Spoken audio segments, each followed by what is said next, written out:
kung sisisihin mo yung itsura mo dahil wala kang pera, sino ba may kasalanan nun? Sila ba na may pera? Sila ba na may itsura? Wala. Yung insecurities na yan ang kalaban mo. Dahil pag yan ang di mo inalis o hindi mo na pag-aralan na alisin sa sistema mo, hindi ka makakapul ropa kahit magkapera ka pa. Lagi kang gagawa at gagawa ng way para magustuhan ka niya. Nakakapagod yun. Tama mo, sinabi niya, di ba? Gusto ko baliwin mo ko. Ganun ang mga babae, baliwin mo ko at talagang paramdam mo sa akin na mababaliw ako sa iyo. Totoo yun mga ropa. So bago tayo malis, meron akong papapanood sa inyo na tinag ng isa sa mga ropa natin. So ito, pakinggan nyo. Kaya niyo bang magmahal ng lalaki na hindi niyo type pero binibigay niya sa inyo ang lahat? If we're talking about being materialistic here, I would say I can, I could. Pero if we're talking about being a lover girl deep inside, tayo hindi ko kaya. Alam mo yun, hindi mo siya type eh. So parang walang kilig factor.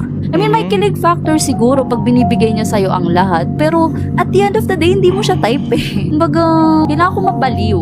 Okay? Oh, yan, Kailangan tandaan niyo trip yan. na trip kita.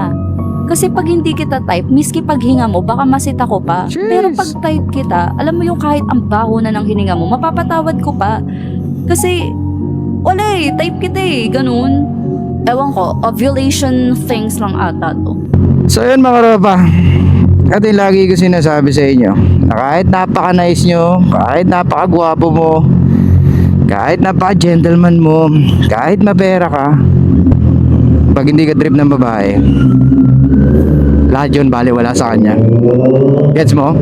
Kahit gusto ka pa ng magulang ng babae para sa anak nila, pag hindi ka talaga type ng babae, hindi ka talaga type, ropa. Kaya nga, huwag yun ang ipilit. Okay? Okay lang din na nandun yung hindi ka nagbe-burn ng bridge, like I said. Para at least malay mo, kahit pa paano. Next time, pag na-realize niya, shit, eto na pala yung lalaki na hinahanap ko, matagal na, nasa harap ko na pala. Ba't di ko siya na-appreciate nung umpisa? Di ba? Yung mga ganun naman eh. Pero yun nga lang, tandaan mo, ibig sabihin, hindi ikaw yung pinakagusto niya nung umpisa. Ibang lalaki yon. Well, depende naman yan sa hinahanap mo. Baka this time, hindi na relationship yung gusto mo. Or pwedeng, gusto mo siya at hindi relationship ang gusto niya sa'yo. May mga ganun mga babae. So dahil relationship ang gusto mo at sa kanya hindi yun ang hanap niya, kaya siguro umiwas siya sa'yo. May mga ganun mga babae, ropa. Di ba? So kaya, tingnan nyo maigi. Minsan umiiwas ang babae dahil magkaiba kayo ng gusto. Pero kadalasan, hindi ganun kataas ang kanilang attraction sa inyo o yung interest nila sa atin. Gets? Kaya mga ropa, pag ayaw ng babae, wala na. Tama na, pigil na. Kumbaga, iwas pusoy na or iwas gastos na or para hindi na magkaroon pa ng liabilities yung buhay mo. Kasi pag pinagpatuloy mo yan, pwedeng matake advantage ka. Ano ibig ko sabihin doon? Matake advantage ka na pwedeng magpatid sundo yan. Tapos, wala ka rin naman napapala. Diba? Lalo ngayon, puta. Napaka mahal ng gas. Oh, paano yan? Kagaya itong nasa harap natin, no? Magjowa ba to? O baka mamaya sinusundo niya lang yung girl. Tapos, sinabi niya na pala sa'yo, hanggang kaibigan lang kayo. Eh kaso, umaasa ka na baka sakali magbago ang isip niya. Mga ropa, ang babae, hindi magbabago ang isip. Lalo na pag sinabi niya na sa'yo na ayaw niya sa'yo or hanggang magkaibigan lang kayo. Gets? Tama mo, sinabi niya, di ba? Gusto ko baliwin mo ko. Ganun ang mga babae, baliwin mo ko at talagang paramdam mo sa akin na mababaliw ako sa'yo. Totoo yun mga ropa. Sana may mga ganung babae nang dumating sa buhay nyo para at least naintindihan nyo yung mga sinasabi ni Suplado Moto. I mean to say here is, hindi mo malalaman kung paano mabaliw ang isang babae kung masyado kang pleaser na lalaki. Yung ikaw yung nagpupumilit sa isang babae na ayaw naman sa'yo. Diba? Kasi ang babae, pag gusto ko niyan talaga, they will break rules. Or talaga i-break nila yung rules para sa'yo. Meron nga ako nabasa, galit siya sa kapatid niya. So naghiganti siya. Anong ginawa niya? Nagpadali siya sa boyfriend ng kapatid niya. Imagine mo yun. Magkapatid sila, dalawa silang babae. So dahil banas siya dun sa kapatid niyang babae na panganay. So ang ginawa nung bunso, puta, nagpadali sa boyfriend. Tama ba yun? Di ba? Nasa tamang kaisipan ba yun? Pero ganun mag-isip ang mga babae, mga ropa. Once na ginusto nila, wala makakapigil sa kanila. Yun nga lang, syempre, pwedeng hindi nila alam yung consequences. Gets? Kagaya nito, ayun o, hatid sundo rin. Ang mahal ng gas, ropa, sigurado ka ba dyan? Kaya mga ropa, putya, huwag kayong maghahatid sundo, lalo na kung nakakotse ka. Tapos di mo naman jowa. O kaya jowa rin na iba, patay! Huwag yung gagawin yun, pangit na ugali yun. Pinaghahatid ka ng jowa ng iba. Kasi baka mapaaway ka, kagaya nung isang content creator. Yung napaaway pa sa airport. Asawa ko to. Asawa mo yan? Tanong mo nga sa kanya kung asawa mo siya. Well, di natin alam yung totoong istorya. Pero, yun nga.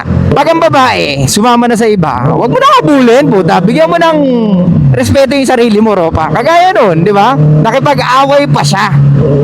Tapos, hindi, parang tinamaan pa siya. Or nasapak pa siya. Di ba? Pero I think nakasuntok naman. Kaso nga lang, syempre, iba yung kahihiyan eh. Tapos andun pa yung anak mo. Dapat, maging magandang ehemplo ka sa anak mo.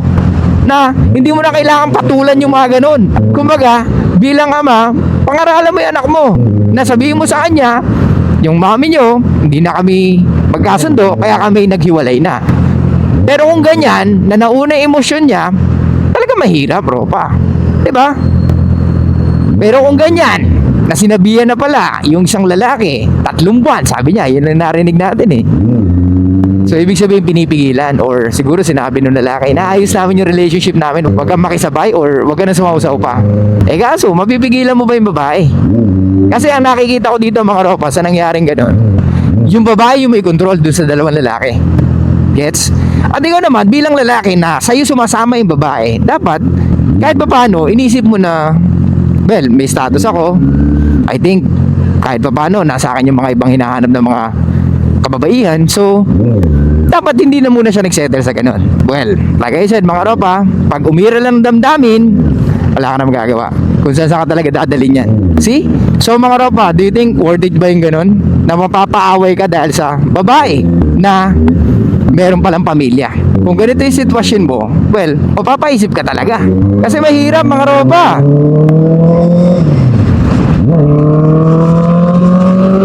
Wait lang, mga ropa.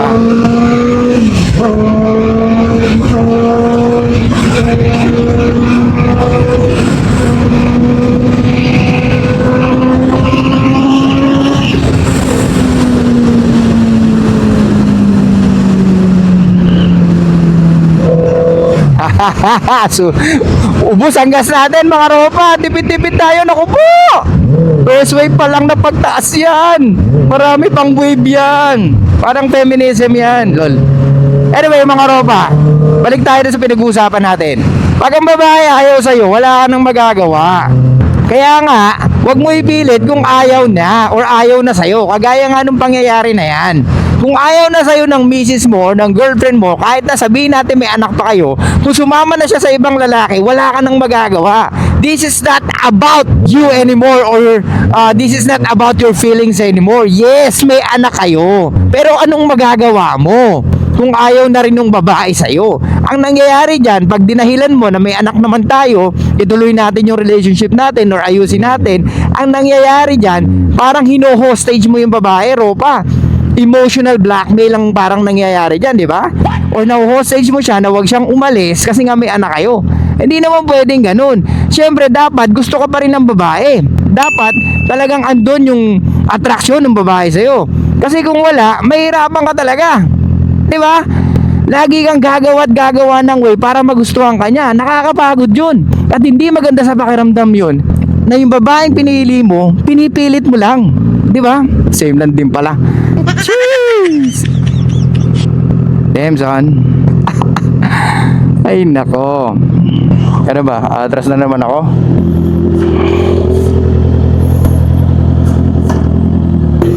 Tagal pa yan.